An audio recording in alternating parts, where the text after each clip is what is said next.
தேசம்.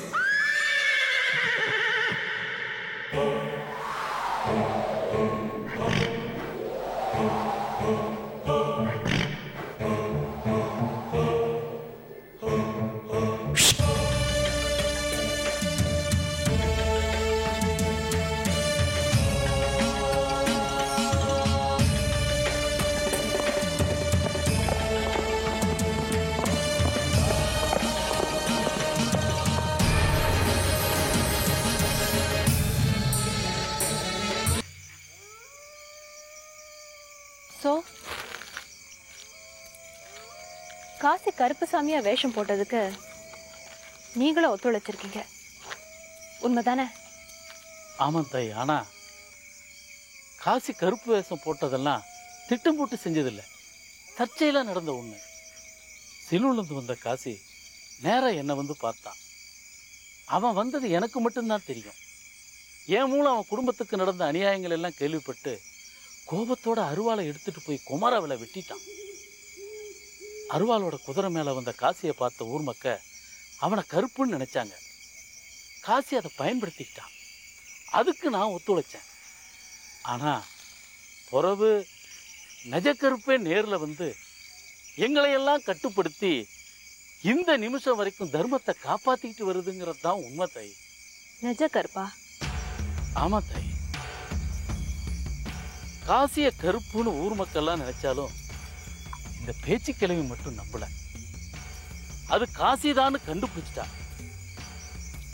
வெளியூர் ஆளுகளை வச்சு பிடிச்சு கொண்டு வந்து கொல்ல முயற்சி செஞ்சப்போ நெஜக்கருப்பு வந்துருச்சு. காசியை தேடி நான் போனப்போ பந்திப்பாறையில காசி மயங்கி கிடந்தான். பக்கத்துல கருப்பு வெட்டி போட்ட பேச்சு கிழவினுடைய தலையில்லாத உடம்பு கிடந்துச்சு. பேச்சு பாட்டியை கொன்னது கருப்பு தானே எப்படி சொல்றீங்க? உங்களை மாதிரியே பழி வாங்கணும்னு நினைச்சிட்டு இருந்த வேற யாராவது இருக்கலான்னு உங்களுக்கு தோணலையா? நாங்களும் அந்த நினைப்புல தான் மேல மேல திட்டம் போட்டோம். என்ன திட்டம் போட்டீங்க? பேச்சுக்கிளையுடைய பணத்தை சுடுகாட்டுல புதைக்க கூடாதுன்னு ஊர்க்காரங்க தடுத்ததும் ஆனமுடியார் காசுத்தோப்பு பங்களாவிலேயே புதைக்க பார்த்தாங்க. காசுத்தோப்பு பங்களாவில தான் பொன்பான நகையெல்லாம் இருக்குன்னு நம்பின நாங்க ஒரு திட்டம் போட்டோம். அதுபடி நான் சாமி ஆடி பணத்தை பந்திப்பாறையில போடும்படி சொன்னாங்க. ஆனமுடியார் இதுக்கு கட்டுப்பட மாட்டார்னு எனக்கு நல்லாவே தெரியும். இல்லை, இது எங்க வீடு. செத்து போனது எங்க ஆத்தா. அது பணத்தை எங்க புதைக்கணும்னு எங்களுக்கு தெரியும். அதை கேட்க நீங்க யாரா? இல்ல அது கருப்பு யாரு? என் மேல சந்தேகப்பட. நான் மனுஷன். ஆனா அந்த கருப்ப மேல சந்தேகப்படாது. அது உனக்கு நல்லதில்லை. பணத்தை இந்த இடத்துல புதைக்காதீங்க. கருப்பனுடைய கோபத்துக்கு ஆளாகாதீங்க. என்னங்கடா ஒரேடியா மிரட்டுற?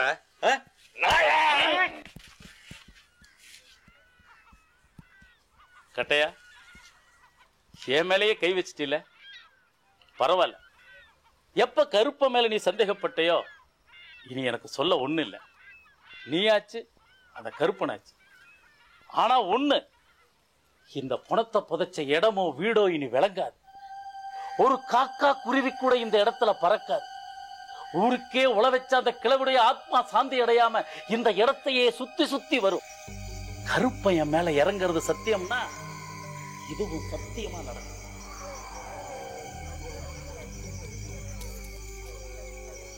நாங்க நினைச்ச மாதிரி பணத்தை பங்களாவிலேயே புதைச்சா. கருப்போட கட்டளையை மீறினதுனால உங்க ஆத்தாவுடைய ஆவி இந்த பங்களாவுல பேயா அலையும்னு நான் சாபம் கொடுத்தேன். இத பயன்படுத்திட்ட காசி அவங்க ஆத்தாவை வரவழைச்சு ஆவி நாடகம் போட்டான்.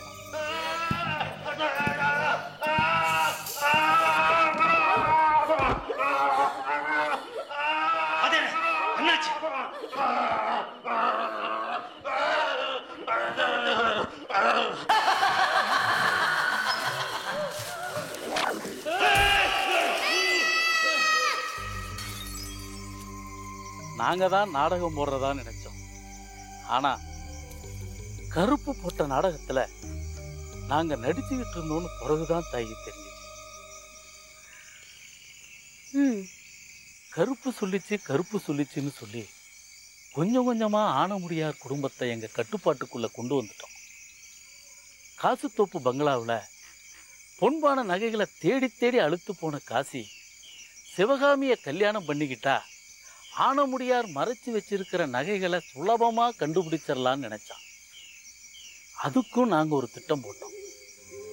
உடுக்க பூசை நடத்தி வலது பக்கமா நிற்கிற காசியை அடையாளம் காட்டி காசிக்கும் சிவகாமிக்கும் கல்யாணத்தை நடத்தி முடிச்சிடலான்னு நினைச்சானா, ஆனமுடி வா, பயப்படாத, வீட்டு கன்னிக்கு ஒரு நல்ல வழி காட்டத்தான் கூப்பிட்டேன்.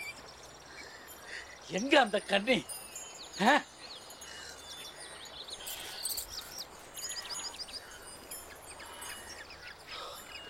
அடியம் அவளை கூப்பிட்ட குரலுக்கு வந்தவளை, உன் தாலிக்கு அரசனை காட்டுறேன், ஒப்பு ஏத்துக்கிறியா?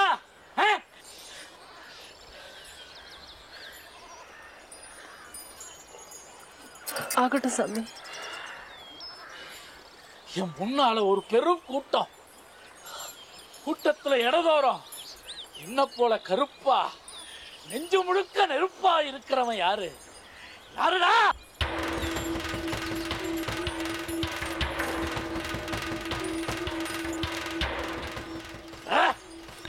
இந்தியா தேசத்தை கலைச்சிட்டு புத்தி வேதலிக்காம பக்தியோட நான் சொல்றத கேட்டு இந்த பொண்ணு கழுத்துல தாலிய கட்டு.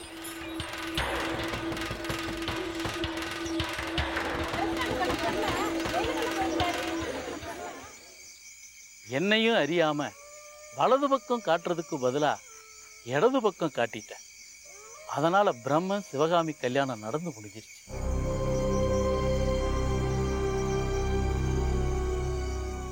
அப்பதாமா எனக்கு தெரிஞ்சது, கருப்பு என்ன கொஞ்சம் கொஞ்சமா ஆக்கிரமிக்க ஆரம்பிச்சிருக்கு. வாய் தவறி சொன்னதெல்லாம் எப்படி கருப்பு சொன்னதாகும்? வாய் தவறி சொன்னதா நீ நினைக்கிற, கருப்பு சொல்ல வச்சதா நான் நினைக்கிறேன். ஆனா காசி வேற மாதிரி நினைச்சான். நான் ஏதோ இதுல தனிப்பட்ட முறையில திட்டம் போடுறதா நினைச்சு என்கிட்ட சண்டை போட்டான். அவனை சமாதானப்படுத்த வெளியூர்ல இருந்த எங்க அண்ணன் அவளையே அவனுக்கு கல்யாணம் பண்ணி வச்சேன். ஆமா தாய், காசி என் மருமவன் சண்முகம், என் பேரன் தாய், என் பேரன்.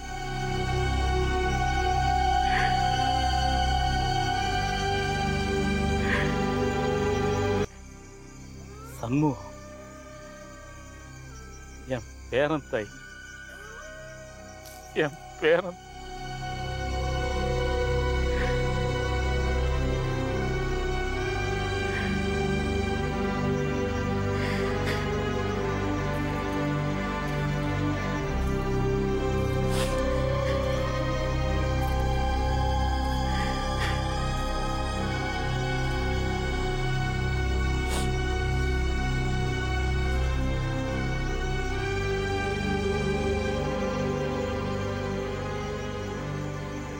அதுக்கப்புறம் கருப்பு நேர்ல வந்து காட்சி தருமான்னு எனக்கு இருந்த கொஞ்ச நெஞ்சம் சந்தேகமும் கட்டையம் கைவெட்டப்பட்டதிலிருந்து தீர்ந்து போச்சு தாய்.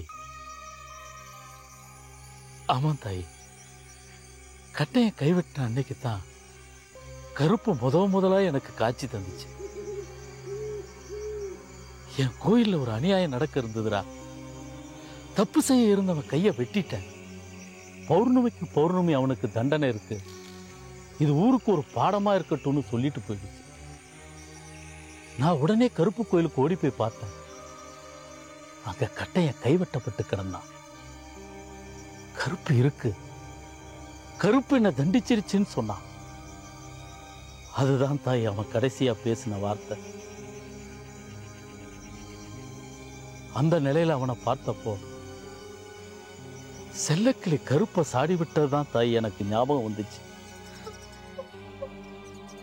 கட்டையா, கருப்பு மேல சத்தியமா இந்த பொண்ணுதான் பொய் சொல்றான்னு சொல்லு. கற்பூரத்தை அடிச்சு சத்தியம் பண்ணு. சத்தியம் தானே? கருப்பு மேல என்ன, யாரு மேல வேணா சத்தியம் பண்ற? இவ பொய் சொல்றா. கருப்பு கருப்பு உன்னை விடாதுடா, உன்னை விடாது. இதுக்கு மேலே உன் கூட வாழ நினைக்கிறது தப்பு. கருப்பா, நீ இருக்கிறது சத்தியம்டா. இவன் இந்த ஜென்மத்துல இன்னொரு பொண்ணு தொடக்கூடாது. மீறி தொட்டா தொட்ட கை வாங்கிடு.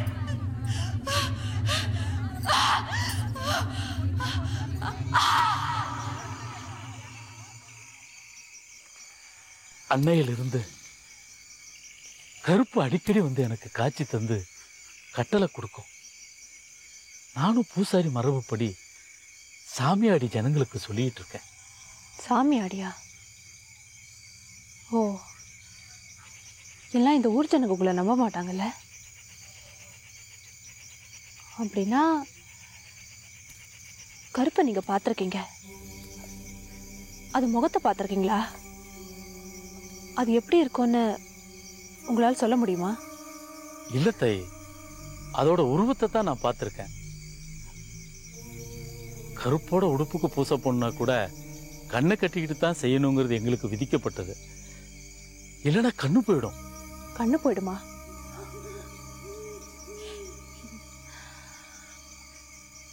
அதனால கருப்பு எனக்கு காட்சி தரும் போதெல்லாம் நான் கண்ணை மூடிக்குவேன். இத்தனை வருஷமா பூசாரியா இருக்கீங்க. 18 படி மண்டபத்துக்கு கருப்பு வரும்போதும் போகும்போதும் நீங்க அதை பார்த்தது இல்லையா? இல்ல தாய், நான் வந்து பார்க்கும்போது மண்டபம் திறந்திருந்தா கருப்பு கோபத்துக்கு ஆளாகக்கூடாதுன்னு அவன் வழியில குறுக்கிடாம ஓடி போயிடுவேன். 3-4 மணி நேரம் கழிச்சு வந்து பார்க்கும்போது மூங்குப்பட்டி மூடி இருக்கும். கருப்பு திரும்ப வந்துருச்சுன்னு நினைச்சு நான் மண்டபத்தை பூட்டிட்டு போயிடுவேன். அப்போ உங்களுக்கு கருப்பை பத்தி வேற எதுவும் தெரியாதுன்னு சொல்றீங்க. கருப்போட நீங்க நேருக்கு நேர் நின்று பேசினதே இல்லையா? அவன் பேசணும், நான் கேட்கணும். இந்த ஊர் சனங்க மாதிரி நானும் கருப்புக்கு அடிமை தாய். குறுக்க பேசக்கூடாது, கேள்வி கேட்கக்கூடாது, போடுற கட்டளையை நிறைவேற்றணும். அதுதான் என் பங்கு. என்னை நம்பு தாய். நான் உங்களை நம்புறேன் பூசாரியா.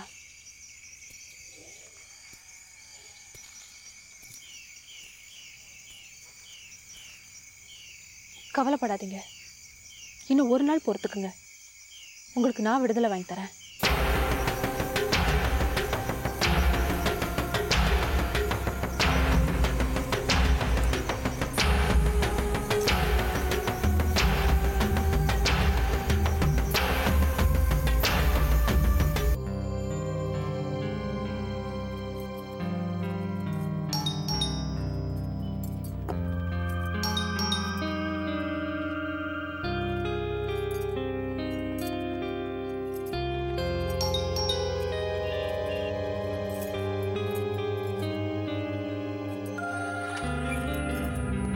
Good afternoon, Auntie. Good afternoon, Aravind. Papa.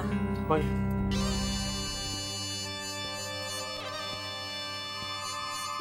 நமஸ்கார். நமஸ்தே. யார் இவங்க? ஆண்டி, உங்கள் பேர் அகல்யா. ஒரு சிலந்து வந்திருக்காங்க. நம்ம ஹாஸ்பிட்டலில் வந்து செத்து போனார் ப்ரொஃபஸர் சத்யநாராயணா, அவங்களோட ஒய்ஃப். நம்ம சாரை பைத்தியம் அடிச்சிட்டு இருக்க அந்த வாழை நோட்டும் இவங்க ஹஸ்பண்ட் கிட்டேருந்து தான் நம்ம சார் கைக்கு வந்தது. உள்ள வாங்க.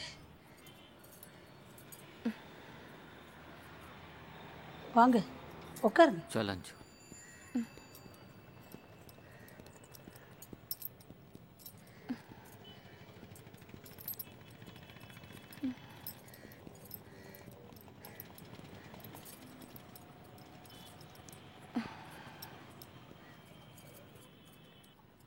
ஆண்டி, போலீஸ் மூலமாக விசாரித்து இப்போ தான் வந்தாங்க. அதுக்குள்ளே நம்ம போலீஸ் அன்கிளைம் பாடின்னு சொல்லி அடிச்சிட்டாங்க. கடைசியாக யார் ட்ரீட் பண்ணுறதுன்னு கேட்டப்போ டாக்டர் நந்தான்னு சொன்னேன். அந்த பேரை கேட்டதுமே அவரை பார்க்கணுன்னு பிடிவாதம் பிடிச்சாங்க. அவர் ஊரில் இல்லைன்னு சொன்னேன். உங்களையாவது பார்த்து பேசிட்டு போகிறேன்னு வந்திருக்காங்க. என்னையா சொல்லுங்க, நான் என்ன செய்யணும்? மேடம், அவங்களுக்கு தமிழ் தெரியாது. ଆପଣଙ୍କୁ କିଛି କହିବାର ଅଛି କହନ୍ତୁ।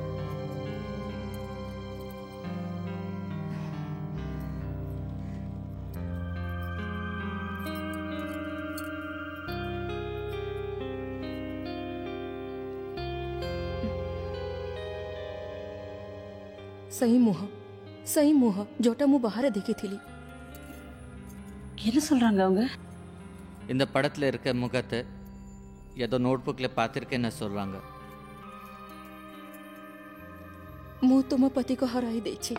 ଆପଣ ଯାଆନ୍ତୁ, ଆପଣଙ୍କ ପତିକୁ ବଞ୍ଚାନ୍ତୁ। ସିପାହୀ ଖଣ୍ଡା ଫୋପାଡ଼ି ଯାଆନ୍ତୁ, ଯାଆନ୍ତୁ, ଯାଆନ୍ତୁ, ଶୀଘ୍ର ଯାଆନ୍ତୁ। ஒன்றும் புரியலையே. அவங்க ஹஸ்பண்டை அவங்க தொலைச்சிட்டாங்களா? உங்கள் ஹஸ்பண்டை நீங்கள் காப்பாற்றி வச்சுக்கணும் அப்படின்னு சொல்கிறாங்க. She is telling her to bring back her husband and throw away that sword and the notebook. கொஞ்சம் விளக்கமாக சொல்லுங்களேன். ଆପଣ ଭଲ ଭାଉ କହନ୍ତୁ. ସେ ସିପାହୀଟା ପାଇଲା ପରେ ହଠାତ୍ ଦିନେ ଚମ୍ବଲ ଘାଟିକୁ ପଳେଇଲେ ଏବଂ କାହା କୋଇଟେ ଖୋଜିବାକୁ ଲାଗିଲେ। ତାପରେ ଏତେ ଦିନ ପରେ ହଠାତ୍ ଆସି କହିଲେ ମୁଁ ଡାକୁ କର୍ପୂର ସିଂଙ୍କୁ ମାରି ଦେଇଛି। Based on that notebook, my uncle went to Chambal Valley searching for someone, it seems. Professor Sathyanarayanan அந்த நோட்டு கிடச்சதுக்கு அப்புறம் சம்பல் வேலைக்கு யாரையோ தேடிக்கு போயிட்டாரா? திடீர்னு ஒரு நாள் வந்து கர்பாரா சிங்னு ஒருத்தர் கொலை பண்ணிட்டேன்னு சொன்னாரா? கர்பாரா சிங்கா? யார் அது? ஏதோ பேப்பரில் படித்த மாதிரி இருக்கு அந்த பேர். କର୍ପୂର ସିଂ ଚମ୍ବଲ ଘାଟିର ବହୁତ ବଡ଼ ଡାକୁ ଥିଲା। ସେଥିପାଇଁ ଜମିଦାରମାନଙ୍କୁ ଗରିବ ଲୋକଙ୍କୁ ଅତ୍ୟାଚାର କରୁଥିଲା। ସେ ଜମିଦାରମାନଙ୍କୁ ମାରି ଦେଇଥିଲା। ସେଇଥିଲାଗି ସେଥିପାଇଁ ଲୋକମାନଙ୍କୁ ପାଇଁ ସେଇ ଗୋଟେ ଦେବତାର ଅବତାର ହୋଇଯାଇଥିଲା। கர்பாரா சிங் சம்பல் வேலியில் ஒரு பெரிய கொள்ளைக்காரன். அந்த ஊரில் இருந்த ஜமீன்தார் எல்லாம் அங்கே புவர் பீப்புளுக்கு ரொம்ப ட்ரபிள் கொடுத்தாங்க. அதையெல்லாம் தட்டி கேட்டு கர்பாரா சிங் அந்த ஜமீன்தார் எல்லாம் கொலை பண்ண ஆரம்பித்தானு. ரொம்ப கஷ்டத்தில் இருந்த அந்த ஊர் மக்கள் எல்லாம் அதனால் கர்பாரா சிங் ஒரு கடவுளோட அவதாரன்னு நினச்சாங்களா? ମୋ ପତି ସେଇ କର୍ପୂର ସିଂଙ୍କୁ ମାରିଦେଲେ ଏବଂ ତୋପରେ କହୁଥିଲା तमिलनाडु आसी नांदा नामक लोग को खोजी बे खंडा एवं बही देवी गई की ताऊ परे मो पतिर किसी खबर जोना नहीं। அந்த கர்பாரா சிங்கை தான் என் அங்கிள் கொன்னாரா. அதுக்கப்புறம் தமிழ்நாடு பக்கம் போகிற நந்தான ஒருத்தர் தேடி அவர்கிட்ட அந்த வாழை நோட் புக்கு கொடுக்கணும் அப்படின்னு சொல்லிட்டு வந்தாராம். அதுக்கப்புறம் அவரை பற்றி எந்த நியூஸும் இல்லை. இப்போ தான் தெரியுது அவர் செத்து போயிட்டாருன்னு. ମୁଁ ଜାଣିବାକୁ ପାଇଲେ ଆପଣଙ୍କ ପତି ବେଶେ ବହି ଏବଂ ଖଣ୍ଡା ଖୋଜିବାକୁ ଯାଇ ହୋତି। ମୋତେ ଅରବିନ୍ଦ କହିଲେ ନା ନା ତାଙ୍କୁ ଯିବାକୁ ମନ କରନ୍ତୁ, ତାଙ୍କୁ ଅଟକାନ୍ତୁ, ନା ହୋତେ ଆପଣ ବି ମୋ ପରି ଅବସ୍ଥା ହେବେ। ଆପଣ ବି ଆପଣଙ୍କ ପତିକୁ ହରାଇ ବେସିବେ, ବୁଝେଇ ଦିଅନ୍ତୁ। உங்கள் ஹஸ்பண்ட் கூட அந்த நோட் புக் சம்மந்தமாக தான் தேடிட்டு போயிருக்காருன்னு அரவிந்த் சொன்னார். அதை வேண்டாமா? அந்த நோட் புக்கும் அந்த வாழும் உங்கள் ஹஸ்பண்ட் கிட்டே இருந்தால் அவர் லைஃப் ஸ்பாயில் ஆகிடுமா? நீங்களும் அவரை தொலைச்சிடுவீங்களா? ତାଙ୍କୁ ଫେରେ ଆଣନ୍ତୁ, ତାଙ୍କୁ ଫେରେ ଆଣନ୍ତୁ। ମୁଁ ଏଇଟା ମୋର କର୍ତ୍ତବ୍ୟ ଭାବିକି ଆପଣଙ୍କୁ ବୁଝାଇବାକୁ ଆସିଲି। இதை உங்களுக்கு சொல்லி வான் பண்ணுறத அவங்க கடமைன்னு நினச்சி வந்தாங்களா? ମୁଁ ଯାଉଛୁ। ନମସ୍କାର। ନମସ୍କାର।